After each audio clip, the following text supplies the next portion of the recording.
అందరికీ నమస్కారం.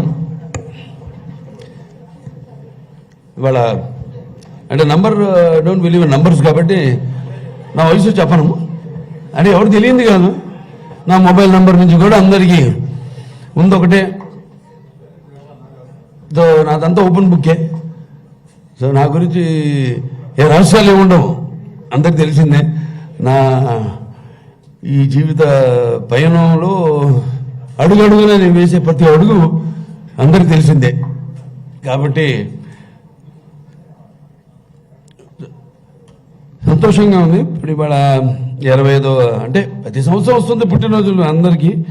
సో దానికంటే కూడా ముందు ఈ కొన్ని కాకతాళీయంగా యాదృచ్ఛికంగా జరిగిన జీవితంలో ఇంతకుముందు నెమరేసుకున్నాను చాలా. నేను ఒకసారి నాన్నగారు అడిగారు, ఏం చేస్తున్నావు అన్నారు, ఇంటర్మీడియట్ అయిన తర్వాత అని. అప్పుడు దిగారు బండి. ఏం లేదన్నా, ఇంకేం ఆలోచించలేదన్నా. మెడిసిన్ ఎంట్రన్స్ రాసావా అన్నారు. మెడిసిన్ చిన్నప్పటి నుంచి ఈయనే కదా నన్ను ఎంకరేజ్ చేసింది. అందరితో మా బాలా హీరో అవుతాడు అది అని. మరి మెడిసిన్ అంటారేంటి నాకు అర్థం కాలే కాసేపు. సరే ఇంత పెద్ద గైడు అంటే అప్లై చేయమన్నారు, అప్లై చేశా. ఏ రోజైతే ఎగ్జామ్ ఉందో ఆ రోజు పొద్దున్న వరకు హాల్ టికెట్ రాలా, పోస్ట్ పోన్ రాలా, ఇంకా రాదని కరెక్ట్గా వచ్చాడు. ఒక అరగంట ముందు ఎంట్రన్స్ టైంకి ముందు, ఎగ్జామ్కి ముందు 10 నిమిషాల ముందు, ఒక అరగంట ముందు వచ్చి హాల్ టికెట్ అని ఇచ్చాడు. అబ్బాయి నువ్వు ఎక్కడ రాయుడు, రామేశ్వరం పోయినా శనీశ్వరం అన్నట్టు అది తీసుకుని ఇక తప్పలా వెళ్ళి ఎంట్రన్స్ ఎగ్జామ్ ఏం రాస్తాం, కళ్ళు మూసుకుని ఇది ABCDలు ఉంటాయి, అలా కళ్ళు మూసుకుని టక్కని పెట్టడం, ఏది ఏది దేని మీద పెన్ను ఉంటే ఇదే అని రాసేసి అలా అలా అలా సరే సినిమాల్లో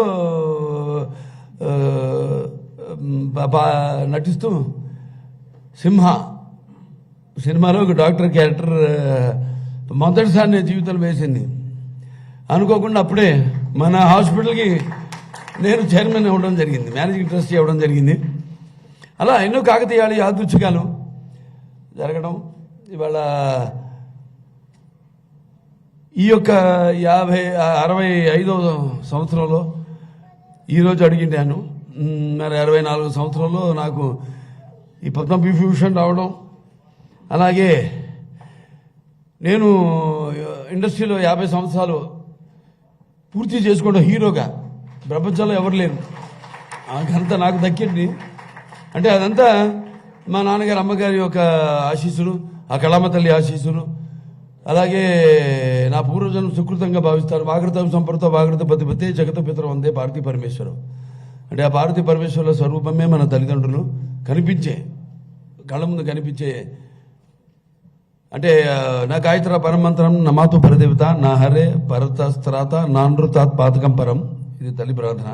యస్మాత్ పార్థివత ప్రాదుర్భూతన భక్తి గురుణ సంతుల మాంసి శాస్త్రం తస్మై సర్వజ్ఞ మూర్తి పిత్రే. ఇది తండ్రి ప్రార్థన. వాళ్ళిద్దరికీ ముందుగా నా శిరస్సు నుంచి వాళ్ళకి ఈ సందర్భంగా నమస్కరిస్తున్నాను, నా శ్రద్ధాంజలి ఘటిస్తున్నాను. ఆ భగవంతుడికి నా ధన్యవాదాలు తెలియజేసుకుంటున్నాను. ఎందుకంటే భగవంతుడు ఎక్కడుంటాడో మనకు తెలియదు. నాకు అనిపించే ప్రత్యక్ష దైవం ఆ సూర్యనారాయణ భగవానుడు. ఆరోగ్యం భాస్కరం దిచ్చేదంటాం అంతే. ఇవాళ మన ఆసుపత్రిలో కూడా చేసేది వైద్యో నారాయణో హరి అంతే. ఆ సూర్య భగవాన్ రూపాలే మన ఇక్కడ డాక్టర్లు కానీ, లేకపోతే నాన్ మెడికల్, పారామెడికల్, లేకపోతే నర్సెస్ కానివ్వండి, అందరూ మమతా సర్వ